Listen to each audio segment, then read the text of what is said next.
Hello there monsters and men, ladies and people, and welcome to Recharging.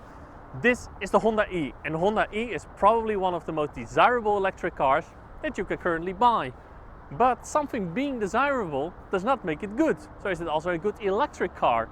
It's time to answer that question. But let's first start with the thing that makes this car desirable, and that is the design. And why is it desirable? Well, when I drive with this car, people are looking at this car. People think it looked really well, and it's actually styled in a retro way, but it's actually very modern. And there's just something about this car that makes people want to have it, makes people want to cuddle it. I really like it. The design is actually very clean. For example, if you look at here at the front, you have these two distinctive round headlights, but besides that there's not a lot going on, and I really like that. It's really something else than, for example, a Honda Civic. So let's look at the side. So up here there are also a few things that help with the clean look of this car. First of all, there's not a lot going on. You have one line that goes from here from the bonnet over the front door, over the rear door, and then up here to the roof, and that's it. And again, it's actually a good thing. The second thing is this camera. Yes, the Honda E comes with cameras as side mirrors, as standard, so every Honda E has it, and it just helps with making the car look cleaner.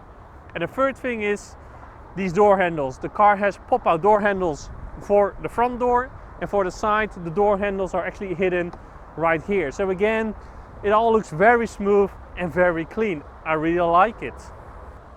And here at the rear you will see the same as in the front. So you have these two round tail lights with a black piece in the middle, and that's it. The Honda E is designed as a city car. You can clearly see that in the boot, because if we open it up, you will see a boot space of 171 liters, and let's face it, that is not a lot. And there's also another downside, because, well, it is an electric car, so you need charge cables, and you cannot store them in the trunk or fruit, whatever. But you can also not store them under your boot floor. So that means your charge cables have to be in your boot, and that eats up even more space of the little space that you have available. So that is a downside. What happens if we put down the rear seats? The rear seats are not split, so it's one big piece that you fold down, and then you will see a boot space of around 870 liters. So it gets bigger, but again, it is a city car, so you don't have loads of space. I was surprised when I stepped into the rear of the Honda E, and that is because, well, this car is designed as a city car. The seat in front of me is in my typical driving position. I am 1 meter and 85 centimeters, and I still have some knee room left, and I also have some headroom left, so that's actually very good. So two adults can sit here. Not three though, the car is too narrow for that, but again, two adults can sit here in all comfort, and that's also because, well, the seat itself is also very comfortable. You can also shove your feet under the seat in front of you. So again, that's all very good. What else is there then? Well, you do have two USB ports here for example, charging your phone. There is no armrest because, well, the rear seats is one part, so there's no split rear seats, and again, no armrest. But the quality in here is also very good. I mean, there are soft touch materials up here, and also under here there is a small cup holder which does fit a cup, but nothing more, no large bottle. But again, I'm really surprised by the quality, and you find fabrics in here that you can find in your living room, on your couch, and you can find that in the whole car, and you will see that when we come to the front. Again, quality in here is really good. The same retro yet modern element continues here in the front. What Honda tried to do is create a living room like ambience, and I think they succeeded in that. Here on the dash you have some unique and very nice looking wood, and also here on the center console and on the seats and on the doors are fabrics being used that you can, for example, find on your couch. What I also like is the open space here in front of the center console. That actually makes it feel very roomy, and also the build quality and the quality of materials being used is not what you expect from a city car. It is actually way better.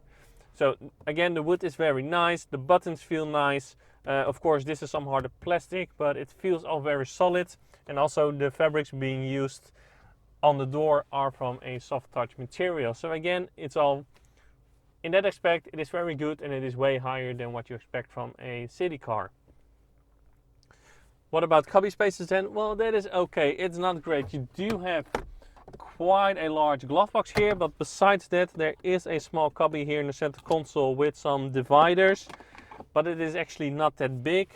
You do have a small cubby here for maybe your phone. It's more a pocket, not really a cubby. You do have one cup holder here, and then you do have door pockets, but they are not that big. They do fit a small bottle, but not a large one. So let's count how many screens there are in front of me. 1, 2, 3, 4, 5, and 6. 6 screens, that is actually a lot. You have one for your driving information, 2 which are your side mirrors. Your rear mirror can also be a screen. So you actually have 2 modes. You can flip it like this, and then it is a normal rear mirror, or you flip it like this, and then you will see the video output of the camera that is mounted on the rear of the car. I had to get used to it because, well, you don't see the inside of your car anymore when you have it on camera mode. But overall it works really well, and also with the cameras that act as side mirrors, they work really well. They adapt well to the change of light, so they work well in the dark, they work well when someone is shining inside the cameras with their headlights. Yeah, again, they work pretty good. Only sometimes in some light you do still see the inside of your car reflecting in the display of your video output, and that's because, well, these screens are all matte screens, they don't reflect anything, but this one does because it is also a regular mirror. So those are that screens. So what about these 2 screens then, the 2 screens of the infotainment system? Well, you do have one section that is for the driver, and there can also be a section here for the passenger. Yeah, so you can have 2 apps open at the same time. It is fun and it is unique, but sometimes it doesn't work out the way I wanted it to work. So for example, you can have 2 apps open. So I want my navigation up here, and up here I do the Bluetooth audio, for example. And I'm not connected now, but it doesn't matter. What I can then also do is make them switch like this. So now I have Bluetooth audio here, and the passenger can navigate, or my navigation is there. So that all works really well. But you do have these shortcut buttons here on this screen and that screen.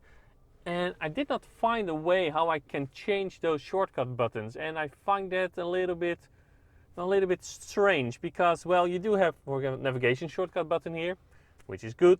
Personal assistant, I don't want that. EV menu, smartphone connection. Yes, this has Android Auto or Apple CarPlay. But for example, I never use personal assistant, and I want to have, for example, my DAB radio up here, but I did not find a way to actually change those shortcut buttons. So if I want to switch channels now for my DAB radio, I have to go to all apps. I have to scroll through this menu, and then I have to find DAB radio. And there is a shortcut button here on the right for your FM radio stations, but why not use DAB instead of FM? And it's all the way here on the right. And when I'm driving, I don't want to reach like this to go to my FM settings and then also switch it up here. It is nice, but it has some flaws here and there. The system itself, though, it is responsive. The screens are actually of a high resolution, only the graphics are a little bit retro and then in a lesser good way. I mean, it works fine, it looks okay, but from a car where the screens are such a key feature, I would expect the graphics to be a little bit better than this. What also helps with the living room feeling are the things that are centered under the dashboard, because you do actually have a 230 volt normal wall plug, and it can actually deliver 1500 watts. I've seen videos where people actually charge other EVs by plugging in a charger into this plug. I mean, that is just amazing. There are also 2 USB ports, and what is also really nice, and I think every car should have this, I think it is really cool, is a HDMI input. Yeah, an HDMI input, so you can plug in whatever you want, a Chromecast, a Nintendo Switch, or your phone with a HDMI cable, and then you can display that output here on the infotainment system. I mean, how cool is that? So while charging, you can, for example, watch your favorite YouTuber. That is me. This Honda E has 154 horsepower, but there's also a version with 136 horsepower. Both have 310 Nm of torque, and both have a top speed of 145 kilometers an hour. Only this one will do 0 to 100 in about 8.3 seconds, and the other one will do it in 9.5 seconds. Do you really need those extra horsepower? Well, in my opinion, you don't. You can save some extra money because, well, it is a city car. You will mostly drive it around the city, and then 136 horsepower is enough because you won't be driving any faster than 80 kilometers an hour. And besides that, going from 0 to 100 in 9.5 seconds is also quick enough for the highway. There are a lot of cars which do it slower. The Honda E has a 35.5 kilowatt hour battery pack, but from that 35.5 kilowatt hour, you can only use 28.5 kilowatt hour. So what range do you have then?